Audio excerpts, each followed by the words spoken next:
ঢাকা শহরের জমির মালিকদের জমির মাঝমধ্যে যারা বাড়ি বানানোর যে স্বপ্ন ধূলিসাৎ করে দেওয়া হয়েছে এবং পাশাপাশি তাদের সাথে সহযোগী আমাদের যে ব্যবসায়ীরা আছে, রিয়েল এস্টেট ব্যবসায়ীরা যারা তাদেরকে বাড়ি বানাতে সহযোগিতা করত, তারাও ক্ষতিগ্রস্ত। অর্থাৎ এই ব্যাপের মাধ্যমে একটি কুচক্রী মহল, যারা আমি নাম বলতে বাধ্য হচ্ছি, নগর পরিকল্পনাবিদ, কিছু নগর পরিকল্পনাবিদ চাচ্ছে না এই দেশে কোনো ব্যবসা বাণিজ্য থাকুক। রিয়েল এস্টেট সেক্টর এমন একটা সেক্টর, এই সেক্টর ধ্বংস হয়ে গেলে হাজার হাজার লক্ষ লক্ষ শ্রমিক মানুষ কর্মহীন হয়ে পড়বে এবং দেশের অর্থনীতিতে অপূরণীয় ক্ষতি হবে। সরকারকে বুঝতে হবে যে সেক্টরের মূল্য সারা বিশ্বব্যাপী এবং বাংলাদেশে এই শিল্পটাকে না বোঝার কারণে আজকে এই দুর্দশা।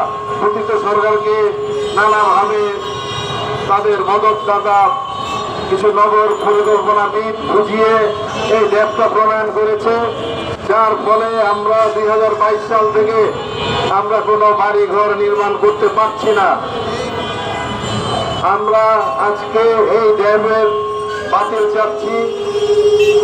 এই বৈষম্যমূলক ড্যাম কোনোভাবে এই দেশে থাকতে পারবে না।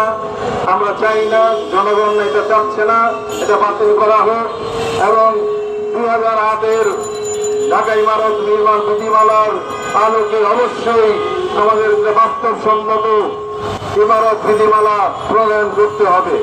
আমি সরকারের কাছে আহ্বান জানাবো, ঢাকা মহানগর ইমারত বিধিমালা অবশ্যই আপনারা বাস্তবায়ন করুন, দ্রুত বাস্তবায়ন করুন। জনগণ আপনাদের সাথে আছে, এটা জনগণের স্বার্থেই আপনাদেরকে করতে হবে।